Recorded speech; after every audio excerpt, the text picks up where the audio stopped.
15 most extreme acts of revenge ever by Top 15s. This sounds like a very educated video. Yes, with Jake and Tom. Number 15, Lorena Bobbitt and the Revenge on Johnson. Oh, I remember this. He had it coming. He is he in only has Chicago. himself to blame. Yes, we love John Chicago. Wayne Bobbitt had it coming. The former husband of Lorena Bobbitt allegedly raped his wife the night of June 23, 1993, after several years of marital rape and physical and emotional battery, and Lorena Bobbitt had had enough. She took it out on his Johnson, slicing the entire thing off at the base while he slept. Lorena fled the scene, throwing Johnson out of her car window. She just threw it out the window. I missed that part last time. The Johnson was found and later reattached to its owner in a 9.5-hour-long operation. The trial of its as well as his frequent infidelity and theft of Lorena's wages. Lorena's defense lawyer, Blair D. Howard, alleged that this abuse had made her clinically depressed, which had caused her to snap and go temporarily insane.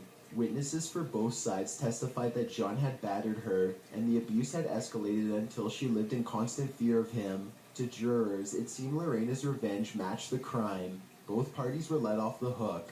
John was acquitted of rape, and Lorena found not guilty. Only in Chicago. Insanity, she underwent a 45-day evaluation period at Central State Hospital, while John Bobbitt went on to star in some adult films, including Wayne Bobbitt, Uncut, and Frankenpenis.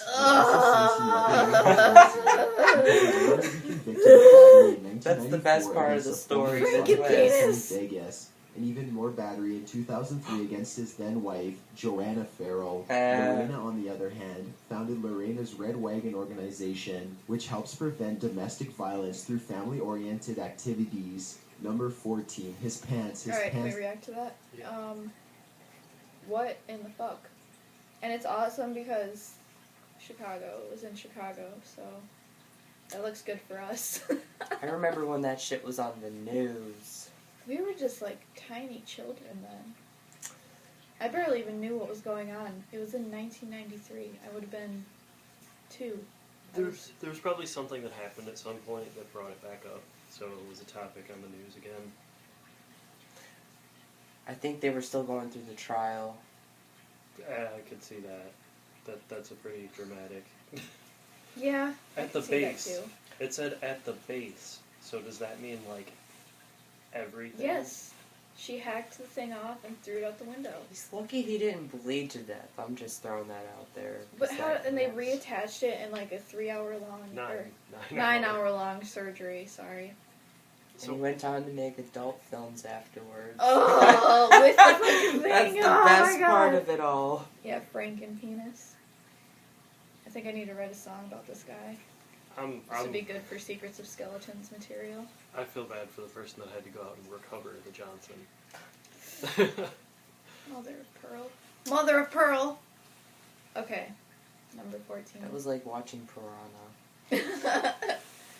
Again, only in our In other penis-related revenge news, this dude's underpants were literally set aflame in response to his infidelity.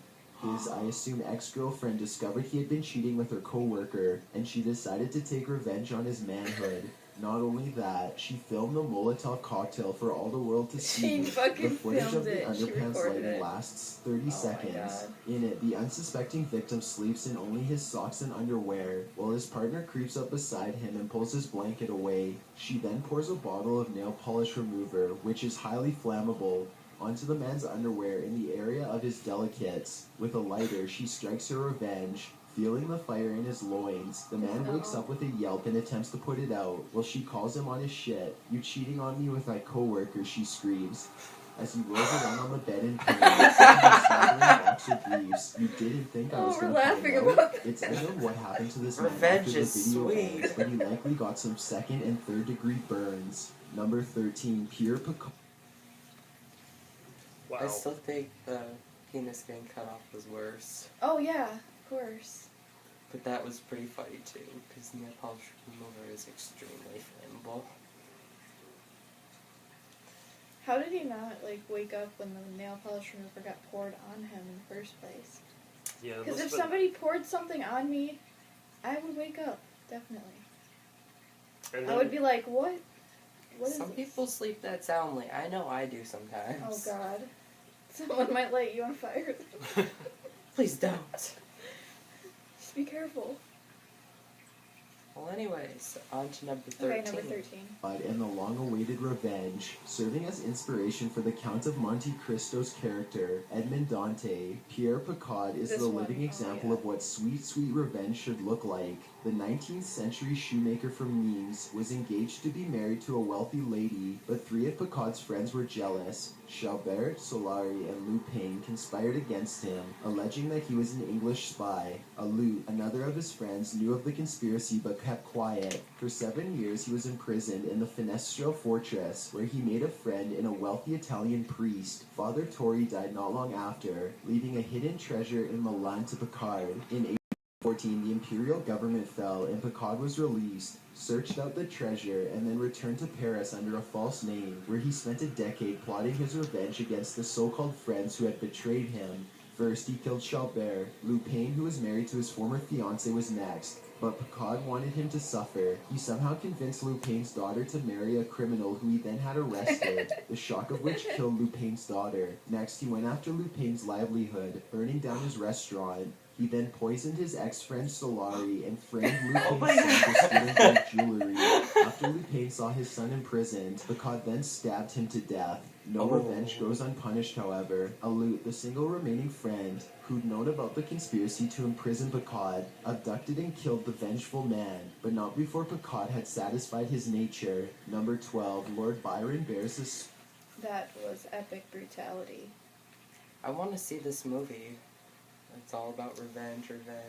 Yeah. yeah, that is a lot of revenge. Yes. It is well thought out and very well executed, and Is it a true story? Yeah, Yeah. because that was taken from like history, and they turned it into a movie. That's Holy shit.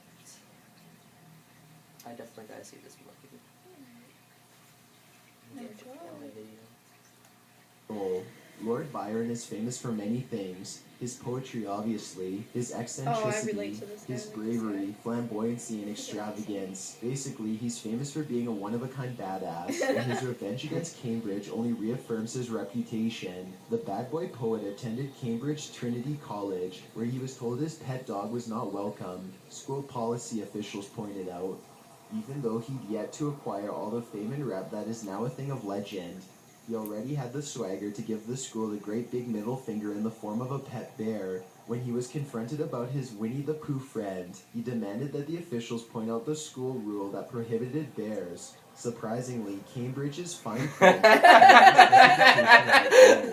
even more surprisingly, they let Byron get away with it. Byron continued to take the piss out of Cambridge by penning a letter to officials, recommending that the bear apply for a fellowship. Contrary to his poem, Epitaph to a Dog, it seems the famed poet's spirit animal is a bear. Number 11. that's me. That guy is like one of my past lives, I think. that is kind of funny how he was just like, okay, I'm gonna manipulate this and figure out how to. That's Just so get back clever at these and guys. witty. Yeah. His spirit animal is a bear, just like me. I idolize people that pull shit off like that. Alright, number 11. Terrorist. Want to move on from your wife or husband and shack up with someone new? Ah. Exact revenge on No, marriage I'm by good. calling immigration and claiming they're terrorists. Be Oh, an immigration this officer and one put is them on the register horrible. yourself. That's what a UK immigration officer did when his Pakistani wife made a trip back home to visit family. The officer entered her name onto the UK Terror's Watch List immigration database. Then he sat and waited, presumably tapping his fingers together evilly, biding his time until his wife tried to fly home with her valid but now terror-flagged passport. When she was denied entry and sent back to Pakistan, she called her immigration officer husband to look into the issue. He said he'd do just that, but then kind of didn't do it. We're unsure of how he convinced his wife that the issue was taking so long to work out, but fast forward 3 years later, and she was still in Pakistan, while he was suddenly up for promotion. Did he get the job? Funny thing, when your higher-ups at the immigration department are vetting for your promotion, they may take a look at your work and your family. That being the case, they found that this man's wife was on the terrorist watch list. Imagine the vengeful Stooges kids Karma when his is a superiors brought the issue up with him at his interview. Was he so smug when they gave him the boot? Number 10. Karma is a son of a bitch. Yeah, that's Sweet, sweet revenge. That guy's an idiot. Oh my god. Why didn't you just divorce her then? I know, just get a divorce. And then it wouldn't have looked so bad on him. Ugh, Hello? people, Anybody why home, do dude? these things? Why? I don't understand I'm how you ashamed. expected that to happen any other way. Okay, number 10. Princess Olga and the Saint of Revenge. Oh, was this my favorite one? It was the 10th century. The scene was set. Sweet Princess Olga married Prince Igor, Yes, and apparently I they love were this deeply in love.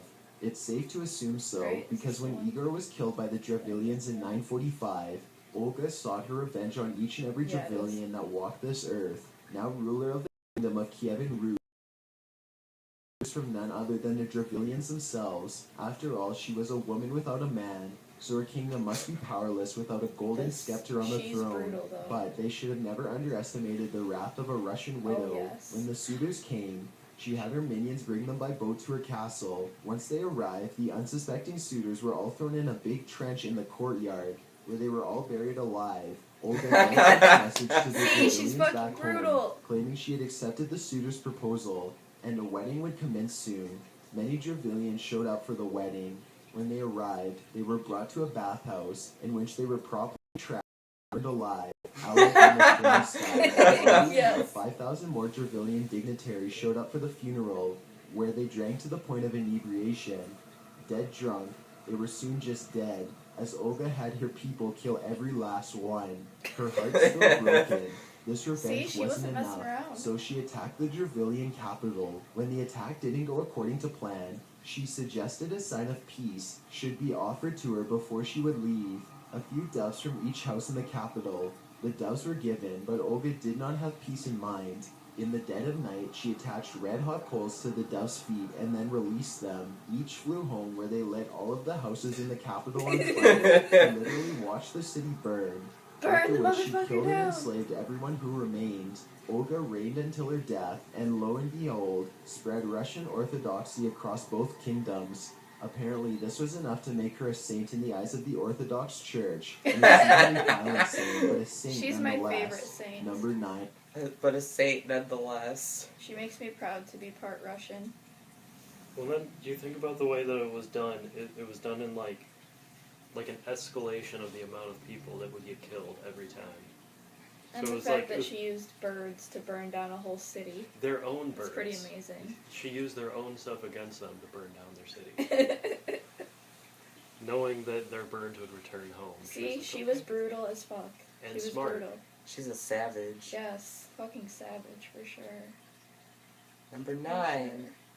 Arlington Arlington Cemetery. Cemetery, the famed Civil War clapback. Most people who visit Arlington Cemetery are struck by the enormous sacrifice soldiers have made for their country and what it stands for, but they likely don't know that the soil these brave men and women were buried in belonged to a man who was on the receiving end of one of America's greatest clapbacks, Colonel Robert E. Lee. During the Civil War, Montgomery Cunningham Meigs was the quartermaster general for the Continental Army. Meigs was a Unionist who detested defectors. Colonel Robert E. Lee was one of those defectors, and he eventually became the highest-ranked officer for the South, serving as the Confederate Army's commanding general. Back in Virginia, Lee owned a mansion on a 1,100-acre estate known as Arlington House. Union forces overtook the property, citing Lee's tax evasion in order to seize the estate. As time ticked on and the battle grew bloodier, cemeteries were being overrun with hundreds of thousands of bodies. This is why, in 1864,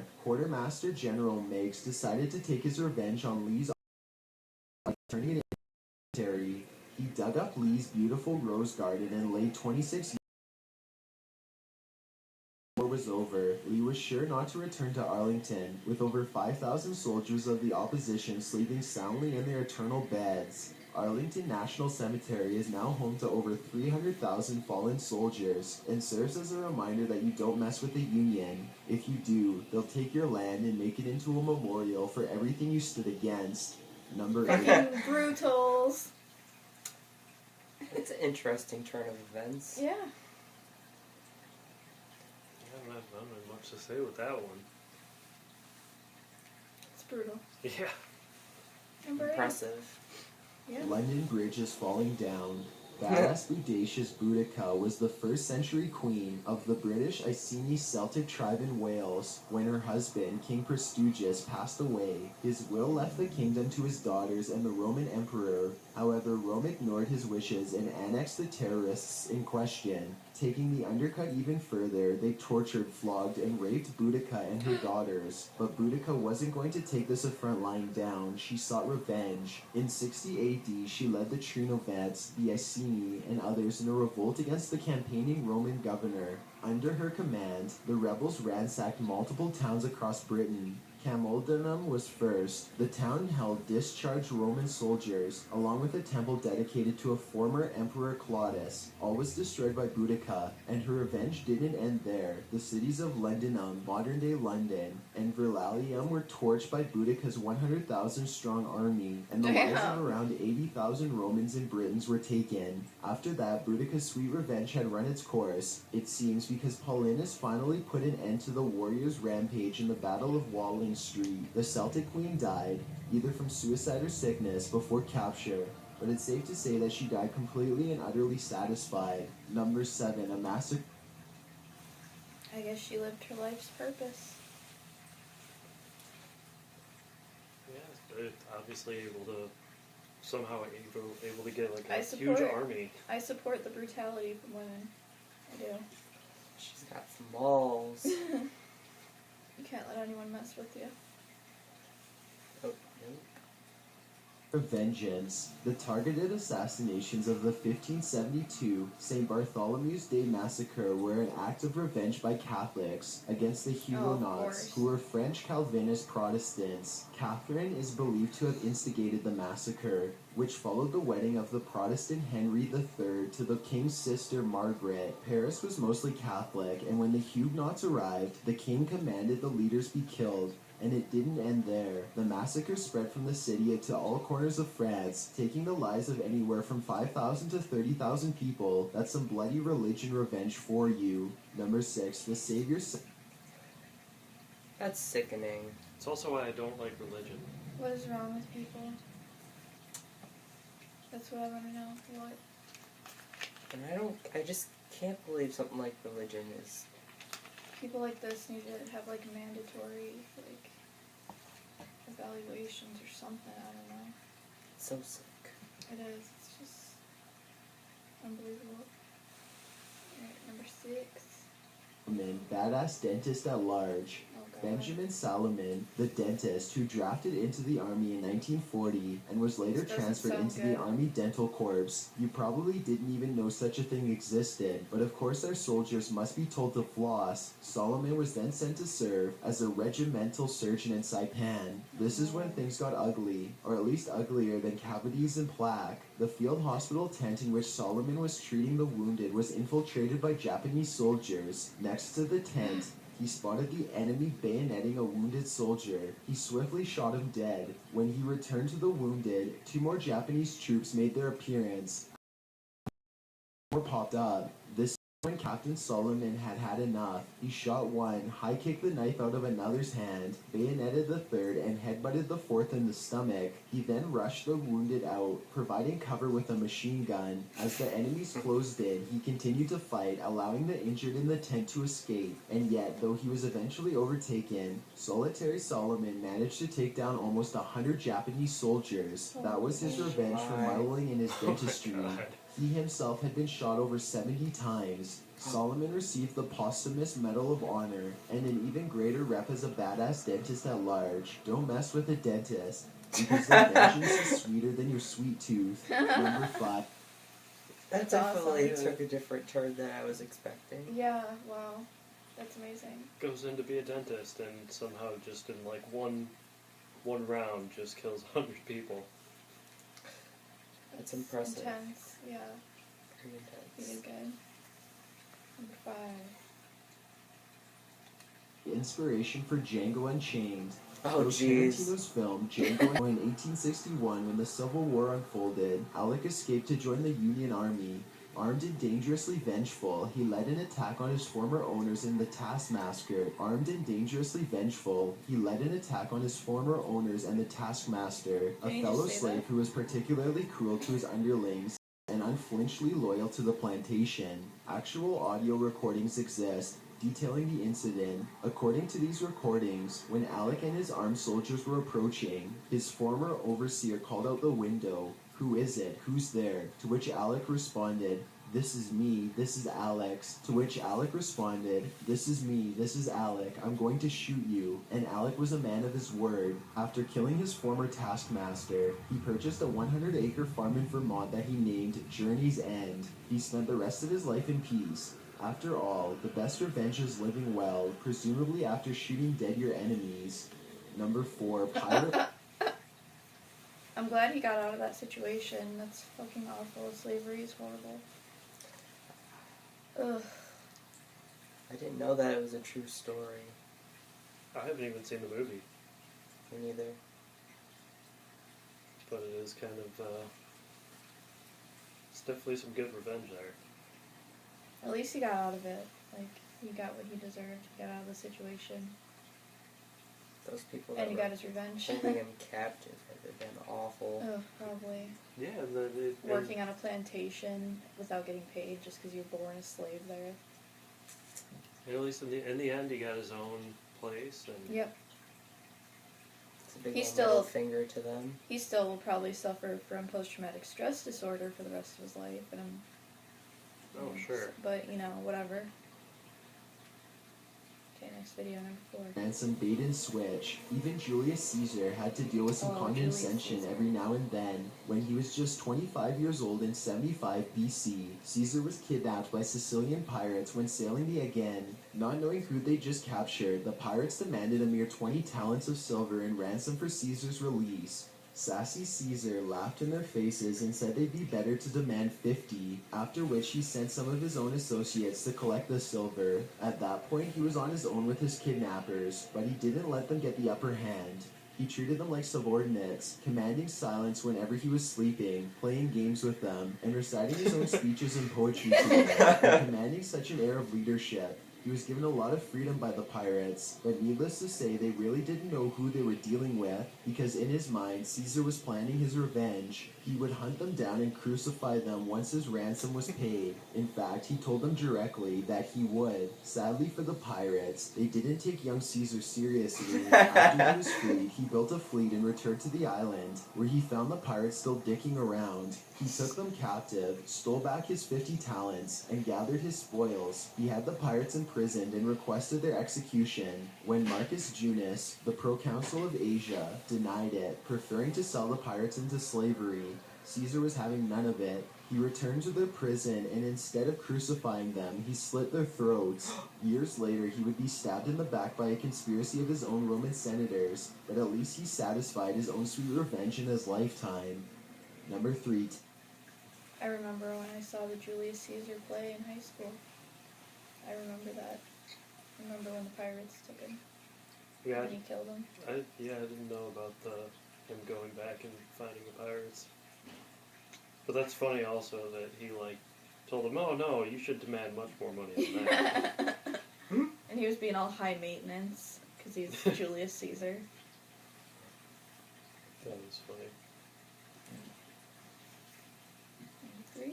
Them out with a tank Maria. As a telephone operator, you might not think that Maria was a war hero material, but the wife of a Soviet soldier who was killed during World War II plowed through Nazis to avenge her husband's death. Maria sold everything she owned for a T-34, an army tank, which she offered to the Soviet Union under one condition, that she could drive it. The defense committee Yes, another brutal babe. Anything, but she soon showed the Yes. men that she was a lot more than a poster child. In her first battle, she shot down artillery guns, machine gun That's nests, awesome. and plenty of Nazis. She was helping out of the tank, which she called the fighting girlfriend. to repair it when it became immobilized. Revenge was fatal to the Avengers several battles later. However, when Maria was killed in 1944, she is now known as the hero of the Soviet Union. Number 2, revenge is... Yes. Yes. That's badass. Yes. That's hilarious. She just goes That in. is true love. It's like, okay, That you're she all could gonna drive die. it is the one condition. Yeah. But it's like, okay, sure, go right ahead. Go ahead, just get rid of the Nazis, apparently. 2, revenge is a dish best served poison. Who would Dish, want? best served poison. Oh. Who would want to avenge the millions of deaths perpetrated by the Nazis? The Jewish Nakam sure had a reason to do so when, during the Nuremberg trials, Oh, justice God. was being served in a form of mere imprisonment. The Nakam, or Jewish Avengers, were a group of survivors of the United Partisan Organization, a paramilitary liberation group of Zionists in Lithuania who served the Soviets. Their objective was to assassinate Nazi war criminals, and they did just that. 60 of their members traveled to Germany after World War II and set about their mass assassination by infiltrating the prison food and poisoning 3,000 loaves of bread. This bread was delivered to the American POW camp, Stalag 13, which was home to the captured SS guards. 400 of the former Nazis died from arsenic poisoning.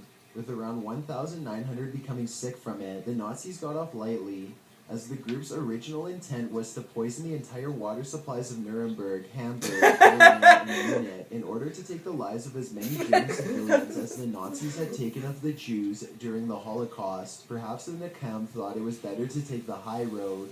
Before we get to And not number take- 1, my name is... Well, they might have all been Nazis. I was going to say not take innocent lives, but they may not have been innocent. Yeah. That could have been really bad. If you Yeah. poisoned the whole water supply. I mean, the way I see it, those people weren't innocent if they were like just following orders. I mean, that's what soldiers do. They follow orders, so they're just as guilty being civilians, allowing the Nazis to do that. So I don't think any of them would have been innocent. Oh well. Next video. Different day. Chills, and I hope you're enjoying the video so far. If you've ever been curious as to what I look like in real life, then follow me on Instagram Oh, it's at over? YT. No, there's so I also have a Twitter at YTChills where I post video updates. Go follow that I'd guy. really appreciate it if you followed me, and feel free to send me a DM if you have any questions or Instagram too. suggestions. Number 1, The Revenge of 47 Ronin. The West aren't the only ones who like a good tale of vengeance. In the 18th century Japan, the Ronin, a group of samurai, avenged their master's Oh. death. The national legend is seen as the greatest example of the samurai code of honor. The story goes a little something like this. After their leader Asano Naganori was forced to commit ritual suicide, court official, the samurai group planned for a year to avenge their master, swearing a secret oath to kill Kira. In committing this God. murder, however, they themselves would be required to commit ritual suicide as a consequence. All 47 of them. That's some sacrifice. Because Kira's residence was heavily guarded and fortified, the Ronin had to coordinate a plan of attack. Kira suspected the Ronin would seek revenge, so he sent spies after each of the samurai. In order to make the authorities less suspicious, they became monks and tradesmen while they planned the attack. Ushi, the leader of the 47 Ronin, acted particularly out of character, frequenting geisha houses and drinking regularly, but it was all a distraction to throw off Kira's spies. When Kira It was all a finally convinced that he was distraction. safe from the samurai's vengeance, he became careless, and that's when the Ronin attacked, breaking into his mansion, bows and swords ablazing. After the house was alerted to the attack, Kira managed to hide himself, but a long search of the premises found him seeking refuge in a secret courtyard. Hidden behind a large scroll, Oshi told Kira the samurais had come to avenge their master, as true samurais would, and he offered up a dagger to Kira to give himself a chance to kill himself, which was seen as more honorable. Kira couldn't stomach it, however, and was instead beheaded. His head was placed on Asano's grave as an offering. The act of revenge and the mass suicide thereafter is an example to some of Japan's national identity, an identity that highly values honor, loyalty, sacrifice, and persistence. Oh, I want to watch that one next. Well, that was something else. Well, I hope you guys liked our reaction video. It was pretty brutal, and I like that, so it was good. What do you guys think? I was impressed. I'm impressed. I liked that last That one. was good. I feel like that they made a movie about that as well. They did. Yeah, I'm sure they embellished it a little bit, but of course, because you have to make money off your work, so. it's still a good story. Good. Thanks for watching, guys. Have a good night. See you in the next video. Goodbye.